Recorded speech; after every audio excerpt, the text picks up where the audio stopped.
rise for the Pledge of Allegiance. Pledge allegiance to the flag of the United States of America and to the republic for which it stands, one nation, under God, indivisible, with liberty and justice for all.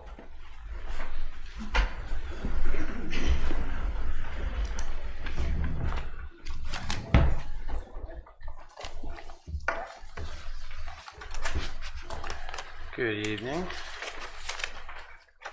Give me 1 second to get organized here.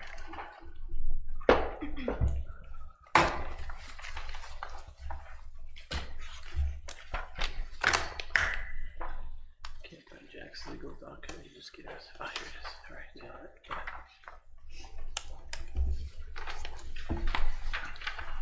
right. Okay.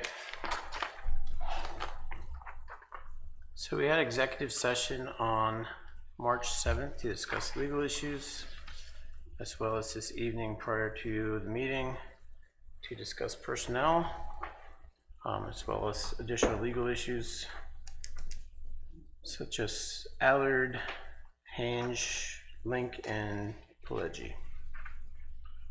Do you hear ringing on this thing? No? It's in my ears. That's great. Okay. Can I get a motion to approve the consent agenda, which includes the minutes from February 24th, bills list, and the 2025 fire protection agreement for the Perksey Fire Department? So moved. Oh, sorry. Yep, so moved. Is there a second? I'll second. All those in favor? Aye. Aye. Confirmed appointments, none. Legal report? You have anything, Jack? I do not. Thank Okay. To you, Tim. Planning. Okay, first item is under planning is the Weber Trackmeyer subdivision. I believe the applicant is here represented by his consultant. This is a project on Rickert Road that involves a 7.5 acre parcel that's being proposed to be subdivided into 2 lots, single family homes. One lot has a existing house on it. The other lot would be a building lot. This was before the Planning Commission at this past week's meeting on March 17th, at which time the Planning Commission did recommend preliminary and final approval to the proposal, subject to compliance with the engineering review letter of February 27th. Mr. Hippoff from Cowan Associates, I believe, is here to walk you through it. I don't know if there's any major presentations needed at this point, but you could just summarize if you have any issues that you want to talk about. Of course. Yeah, good evening. My name is Stephen Hippoff. I'm with Cowan Associates. We're the engineers representing the Webers. As Tim said, they live at 2610 Rickert Road. It's a 2-lot residential subdivision. Lot 1 is his existing lot where his existing house is staying, and then lot 2 is the new 3 acre buildable lot. On the plan, we show a schematic design of a new driveway, house, and rough stormwater management design with the locations of the primary and secondary septic locations. As Tim said, we were up before the Planning Commission last week asking for a couple waivers and basically just going through the project. The Planning Commission did recommend approval of all the waivers and preliminary final approval. So if there's any other questions, I'm free to answer. So Tim, it's not too customary that planning recommends a fee in lieu of? No, they don't usually deal with the money, other than to suggest that they would recommend that the township accept a capital contribution, which in this case they did recommend in lieu of making the applicant do any of the street improvements. The only thing you'd have to determine, which you could do that tonight, or you could, if you want to get more information, we could defer that particular item, but you'd have to figure out what the capital contribution would be. And I would just tell you that from recent experience with 2-lot subdivisions, 1 building lot, we've been coming in around a $5,000 amount for the waived street improvements, if that's something you want to look at. The other waivers are pretty much garden variety stuff. The replacement trees, they don't really have a layout yet for the house because it's speculative at this point, so there's really no way to tabulate how many trees they're going to impact. There is a deferral of the stormwater management and erosion control requirements until the time of building permit, which is something you've done in the past, as long as they noted on the plan and there's a declaration document that the solicitor would approve that would alert any future lot owners of that requirement. There's also an additional waiver that has been added. It's referenced in my letter of February 27, number 2. Just lot line orientation, lot width stuff. The Planning Commission really didn't see any issue with that, and they also included that in their recommendation for waivers. Other than that, there is a fee in lieu of for the recreation land dedication, which is standard of $2,685 for the proposed building lot. So the Planning Commission did recommend that that be accepted rather than the dedication of recreation land. And I believe all the other items in the letter, Stephen, will comply. Correct. All right. So Tim, with item 2, was it just that they didn't submit it in writing and then they did? Yeah, that was one that was picked up on my review, and then the engineer contacted me and said, you know, yeah, we'd like to ask for a waiver of that. So I said, well, get it in writing to us and we can consider it, you know, before it gets to you, and they did. So. Okay. Do either of you have an issue with the capital contributions? I do not. You good? No, I'm good, yeah. Okay. Can I get a motion for preliminary and final approval of the minor subdivision, condition upon completion of items contained within Tim's letter, dated February 27th, with additional contribution, capital contribution of $5,000, waived for street repairs, in lieu of street repairs, and $2,685 in lieu of recreation land dedication. So moved. Is there a second? Second. All those in favor? Aye. Thank you. Thank you. Have a good night. You too.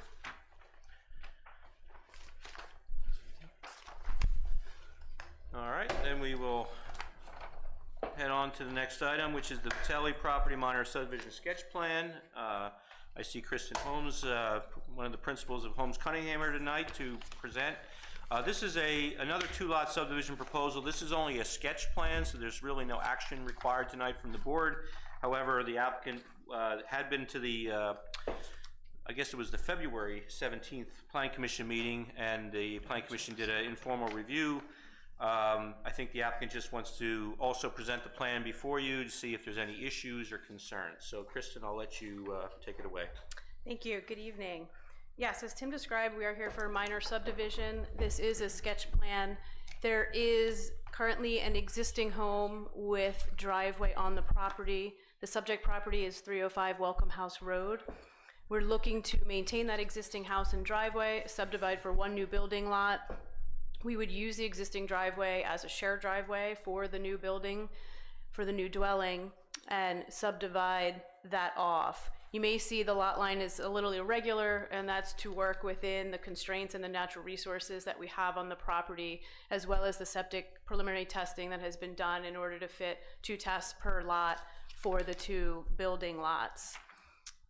Some of this, there are some natural resources on the plan, as shown with different hatchings and delineations on here, as well as a pond in the back corner of the property. All of those would remain. The proposed dwelling and associated improvements would be closer to Welcome House Road along the frontage in order to maintain some of the other constraints we have on the property. We did receive a review letter from Tim's office going through things. There are a few items that would be noted as waiver requests if we move forward into the minor subdivision. One of those being that shared driveways are required to be centered on property lines. One thing I would note here for that waiver request, we did place the lot lines, as I mentioned, in order to meet zoning requirements as well as natural resource requirements. So that is the reason that the lot line is not centered on the driveway, in order to meet lot frontage along both of those lots along Welcome House Road. This property is a little unique that it doesn't have road frontage along the entire property. Welcome House does a 90-degree bend about halfway across that property. So the lot lines are set accordingly to maintain that street frontage. Similarly, a waiver would be requested for lot lines not being substantially oriented at right angles to the street line for those same reasons, in order to just optimize and develop this most sensibly and practically with the natural resources. We would be requesting that waiver. Another one, which I think is somewhat typical, would be the roadway improvements along the frontage of Welcome House Road as a waiver request. And then I think finally, just for some overlap requirements, which we would typically provide an aerial image to meet those overlap requirements. And I think one of the items to note in regards to septic for this, there is an existing septic system on the property. It would need to undergo a repair and replacement.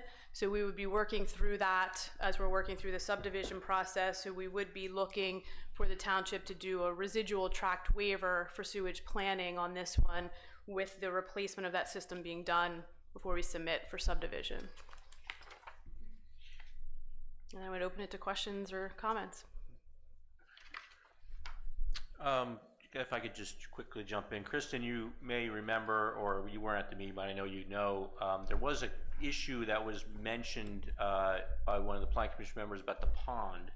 And the pond straddles not only this parcel, but a neighboring property. And there was a question about ownership of the pond, who takes care of the pond. Is there any further information you could determine on that? So we're still looking to formalize things, but our understanding is that there was a verbal agreement between the two parties. The previous owner lived there for over 40 years, so they had a verbal agreement between themselves, but our clients will be reaching out to them to discuss. The issue would just be if the lot's sold and there's a new property owner buying into something, and the Planning Commission was concerned that they weren't buying into a neighbor-neighbor dispute, because nobody wants to take responsibility. So if that could be looked at, I guess is what the Planning Commission was hopeful of. Questions? I do not. I like the layout within, with the amount of natural resources on there. It looks, you did a nice job with that. Thank you. No, I'm good. Anybody in the audience have any questions or comments? No? Okay. Well, being a sketch plan, we're just here to tell you our thoughts. Yeah, no, we appreciate it. There's a lot of natural resources there. Yes, there are. So It's challenging. yes. All right, well, thank you. Thank you. Okay, we're rolling along. So the next item is Suburban Equities third LLC Land Development Capital Contribution Proposal. As the board may remember, this project had received a conditional preliminary and final approval, which is I call it the warehouse property on Bethlehem Pike. As part of that approval, there was conditioned on township accepting capital contributions for various waived improvements, although at the time we didn't have any information as far as the value of those things and so on.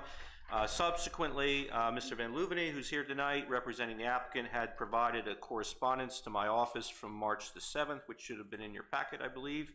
And it outlined in great detail the capital contribution amounts that the applicant is offering. So I'll let Mr. Van Leuveney go over that with you however he likes. Thank you very much, Tim. If you read my letter, you probably understand the logic behind our contribution. I pushed my clients to try to get this number into six figures, which we were able to do, and they're happy to make that contribution, especially if the board would earmark the funds toward the traffic signal that I understand that you're hoping to be able to construct at Bethlehem Pike and Keystone Drive. With respect, without getting into the numbers, with respect to the sidewalk, we've calculated the estimated cost of the sidewalk, and we're offering 50%. Since my understanding is that no one really wants the sidewalk, my client, of course, would put it in if we can't reach any kind of an agreement here, but we think 50% is reasonable. I know you don't have a guideline in your subdivision land development ordinance. Many municipalities do have guidelines, and oftentimes 50% is a number that has been utilized in municipalities in which I've been dealing with through the years. The second one was the parking lot shading. We discussed that when I was here in January to some extent. My client's offering has estimated there'd be 20 additional trees required to meet the ordinance standard with respect to the parking lot as distinct, which I will distinguish from the what I'll call the truck turning area and storage area, and we're offering the 20 trees valued at $140 a tree for $2,800. With respect to the tree replacement issue, I think we talked in January about the fact that this lot is almost completely wooded. We've used almost every space available on the site for landscaping and buffering, and we've beefed it up. The determination based on the plan that was submitted last spring, what we call the tree survey, we estimated that the actual number of trees that are going to be disturbed in this project were 611 trees, and accordingly we've offered, or my client authorized me to offer, I should say, 611 trees times $140 a tree. We added, that's $85,540 in lieu of tree replacement, and those three contributions, proposed or offered capital contributions, would total $100,670, and we're asking you to consider acceptance of that, of those numbers. Any comments from either of you gentlemen?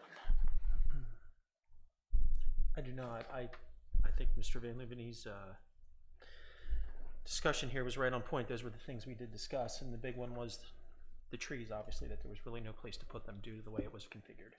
And the basin out front and the lines underground, so on, the easements that were through there, so on and so forth.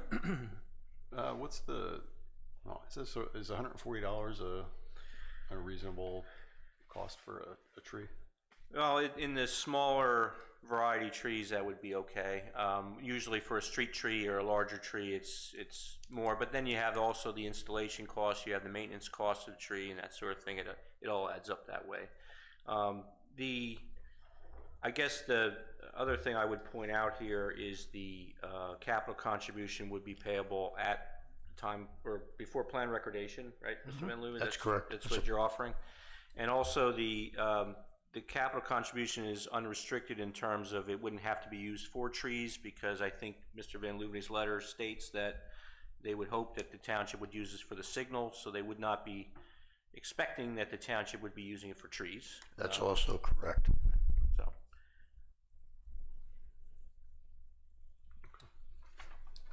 So Tim, help me understand something. I understand the sidewalk 50%, that's pretty straightforward. I understand the 611 trees, that's pretty straightforward. But when you get to the shade trees, there's 20 for cars, 90 for truck, which is 110 total, and they offered to pay for 20. Are the remaining trees being planted on that property? So the trees that, and again, Mr. Van Leeuwen, please clarify if I'm mistaken, but my understanding was that they were looking solely at the automobile parking area as the number. They were not counting any of the trees that would have had to go around the what I call the truck field, so to speak, which is the truck maneuvering area and the truck loading dock area, which, you know, I guess we could call it parking. They're calling it not. So there's the distinction. There's still the requirement that was waived, but in reality, those trees are still missing. Right. Now, there were some trees that were being added, I believe, into the buffer yard. Is that? That we had done previously. Right. And I wouldn't call them missing. I mean, we're paying for each tree that's being removed in connection with this job that's actually estimated to be removed, and we're offering, that's the 611 total trees. Then what we do after we remove them, then we'd be asked to offer a fee in lieu of replacement of some of those trees. It's really almost a double counting. The real question in my mind is, what is the purpose of a requirement to shade this area? Is it really, it would be ineffective to start with. There's no real functioning of that. And, you know, rather than try to negotiate and nickel and dime the values and the numbers, I just tell my clients, I think it's reasonable, pay for all but it's 611 trees, offer to pay a fee for which you could buy the 2.5 to 3.5 inch caliber tree there, offer half of the sidewalk, offer the shading for the parking area, which is a little more practical, but, you know, I don't think it's practical to shade the parking lot. I mean, I could have nickel and dime, and I could have said, we'll offer you the 90 trees for the shading of the parking lot and come up with a rational basis to reduce the number or value of the replacement offer. We didn't try to do that. I tried to make this straightforward, frankly. And that was the authorization. I did have to push a little, obviously, to get that far as at first blush, with the hope that we don't end up with some protracted negotiation. That was the intent of the offer.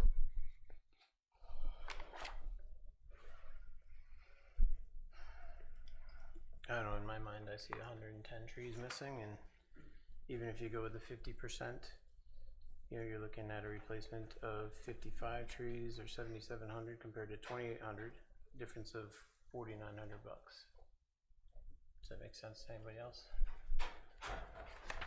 That's the 20 you're talking about. 20, Mm-hmm.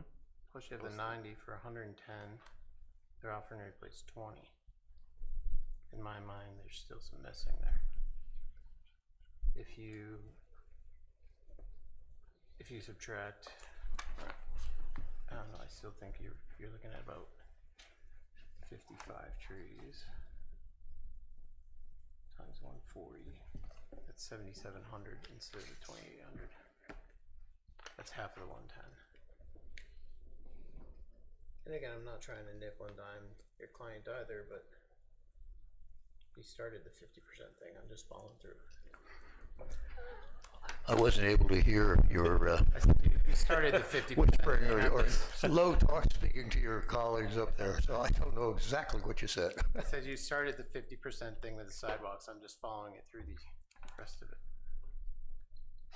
Now, obviously, I'm one supervisor, so So ultimately, what are you saying, Caleb? An additional 7,700 bucks? Is that what you're saying? It'd be an additional 4,900 bucks, and then you'd be covering the 55 trees, which is 50% of the 110 that are not there. Does that make sense, Tim? I'm generally following you, yes. I'm no mathematician. What is the amount? Let's just get to that. So you'd add 4,900 to the 105,700. yeah. So you're looking for 105,700, Mr. Van Lubene, which is not too far from what you were at. Is that what everybody else thinks, or That's up to you. Yeah, I think that's reasonable, honestly. I think that's Yeah. reasonable. Yeah. I do. I Especially see where if you're we're- at. Especially if we're putting in a traffic light. What's a traffic light cost these days? Is it 300 300 plus? change? 400? Yeah. Before we vote, is there any questions or public comment? Come on up.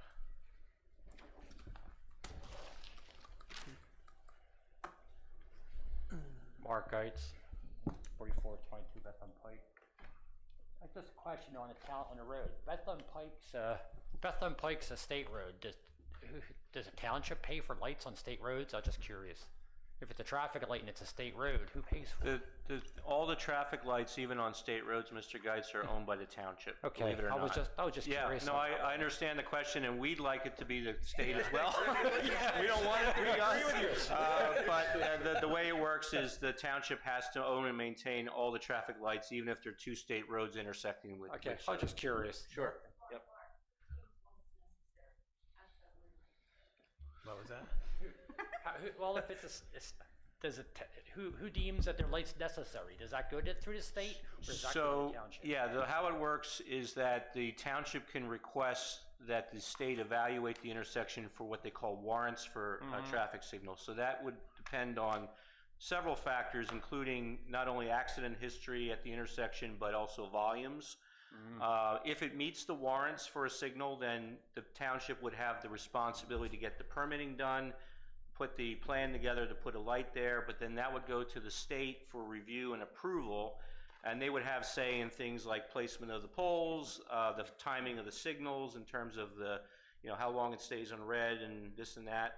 And then ultimately, if the state issues the permit, it would be the township's responsibility to fund putting the light in. Okay, that's a good spot for light. I totaled a car there by someone pulling out a Keystone on me 25 years ago, right in front of me. Yeah. Did that. So yeah, that's that. Could use it, right? Yeah. Yeah, if you want to contribute to that light. feel free. I don't know, maybe you get 100% per tree. You cover the light.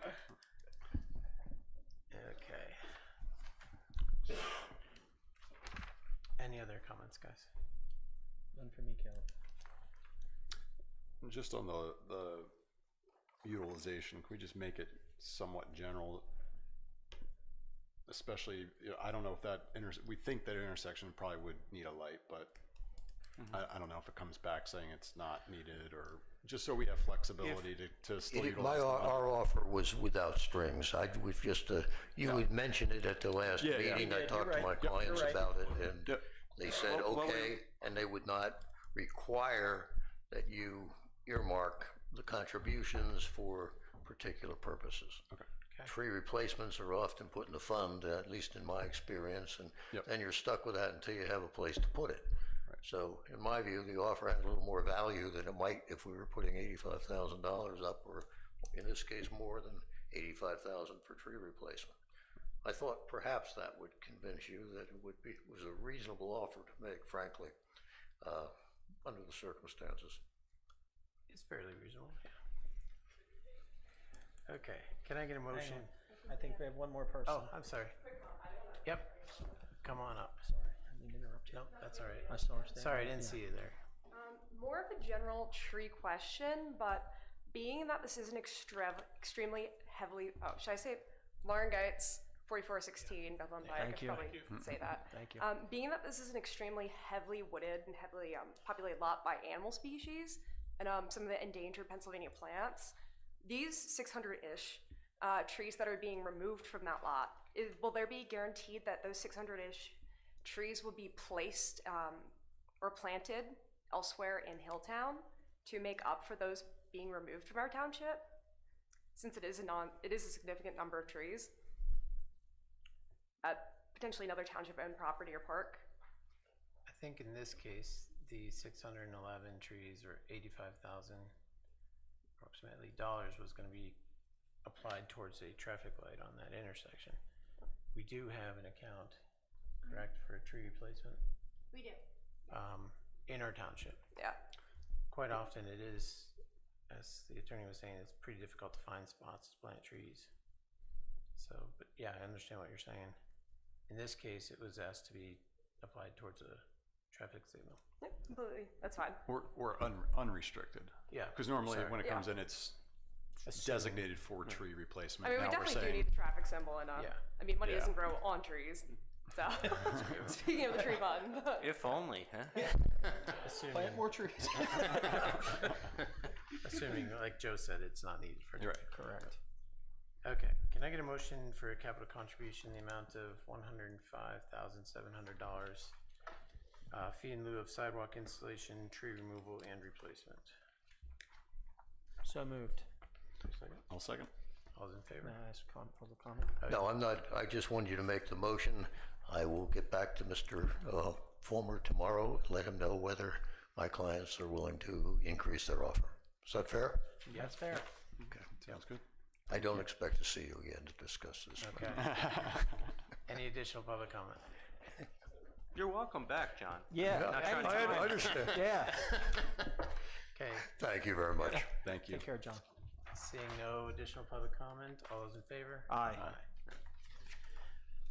That's all I had. Okay, Fabulous, Tim. 105,570, is that 105,700. 105,700. 5,700? Yes. I'm just rounding it up a little bit. Just rounding up, okay. 105,700. Thank you very much. I don't want to come back $130 short. I think my client would rather pay $130 than pay me to come back. So Probably. Unfinished business, Dr. Ferry.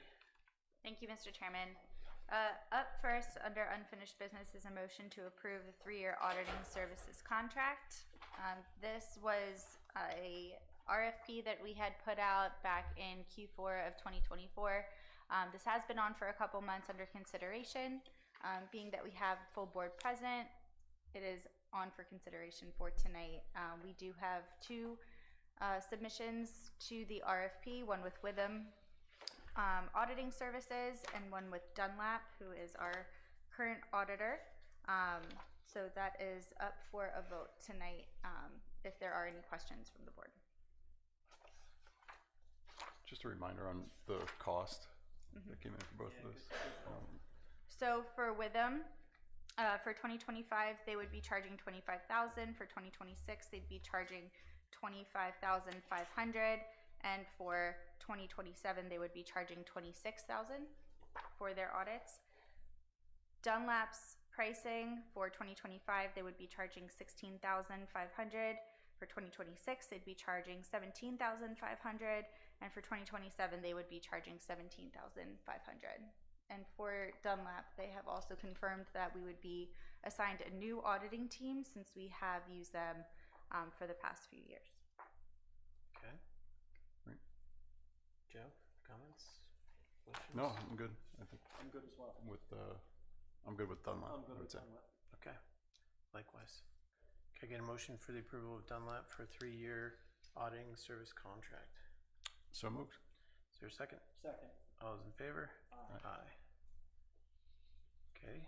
Thank you, Mr. Chairman. You're welcome. Second item under unfinished business has also been on the agenda for, this is the second month, is the Supervisor Liaison Program. And I am going to pass that on to Supervisor Metzinger, who was recommending the program. So this was, refresh my memory. So the reason that this came up again was, I guess, probably back in January. I mentioned that since I'm the fire liaison, I'm happy to throw on any other emergency services items. Dr. Ferry had mentioned at the time whether or not the program was still needed for us. And I don't remember when we implemented it last year and what the basis of it was at the time. So I think that's really what we're the main item for tonight is whether or not we feel that that's necessary currently. So in my mind, the Supervisor Liaison Program was started really with the lack of a township manager, just for township communication with the different departments. Yeah. And obviously we have a township manager now, and as a result, I was a supervisor liaison for the police department. Chris sees me every month and I say, "Hey Chris," that's it. As well as the road crew, and again, I visit those guys occasionally, but I've felt that once Deanna was hired, she's kind of filled the role that I was, as far as communication through the township. But do you have any further additions? I feel the same way. Yeah. I do at this point. I mean, I appreciate you guys doing what you did in the interim, but I feel as though the township manager is hired specifically to handle those kinds of things, and I think she's more than capable. Yeah, what's nice about having a township manager is she's here every day. Every day. Something pops up, she's on it. So I guess I don't know if there's anything to do. yeah. I'm fine with. There was no formal motion regarding that, was there? I don't believe. I don't believe so. I'm not sure if there was a formal motion to create the liaison program. I don't remember. I don't remember what I had for breakfast. Never mind. A year ago. Yeah. Our solicitor does advise, though, that a motion is never a bad thing. Yes, that's, you So a heard motion. that before, huh? A motion to Yeah. discontinue. Is that what you're? Yeah, it could be that simple. To discontinue something we never made a motion for? I guess. I guess we should just do it, right? All right. Yeah, go ahead. Can I get a motion to discontinue the supervisor liaison program? So moved. Is there a second? I will second that. All right, all those in favor? Aye. Okay, new business. Joe? Yeah, so this was really just a 5-second discussion on the Bocado annual meeting, which is the Bucks County Association of Township Officials. I don't exactly remember the date, but last month I went 222. on, what was it, February 22nd? Okay, February 22nd on behalf of the township. The main thing, and this is constant with Bocado, there's a big focus still, and rightly so, on emergency services So they had a nice panel, and there was a lot of discussion around volunteer fire companies and the trend towards either full professional or partially paid firefighters, and then a lot of discussion as well on EMS, which I don't know if everybody's following, but the Upper Bucks EMS is going through some difficulties currently, and so they had representatives there talking as well about some of the structural issues that they face in the EMS community. So other than that, it was simply just a panel, and I think I'm proud that we've taken the steps to move forward with the fire study. I think that's moving in the right direction, and I think we made some progress too on the EMS stuff. So that was great. Pretty much it. Thank you, sir. Yeah. Manager update. Thank you, Mr. Chairman. I do not have an update to share this month. All right. Supervisor comments. I have no supervisor's comments to share tonight. Same. It must be contagious. I just have one. This year, as chairman, I'm trying to really slow the meetings down, have a little bit more explanation, a little bit more time for public comment. I have sat where you guys are sitting, and I know how fast this meeting goes, and if you have something to say, I want you to feel comfortable saying it at the appropriate time. So you might get a little bit more explanation this year from Jack down there, talking about what the process is, and also some more explanation from us, just to make everybody a little more comfortable in the meeting. So that being said, public comment. Yes, sir. Well, now's not the time now. Chuck Klesa.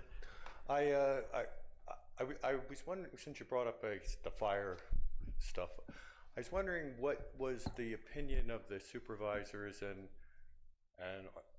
other local fire companies about the speed bumps on Green Street, since that's right, or speed humps, I guess you would call them, since that's right, like where the fire company Silverdale would exit to come in and support.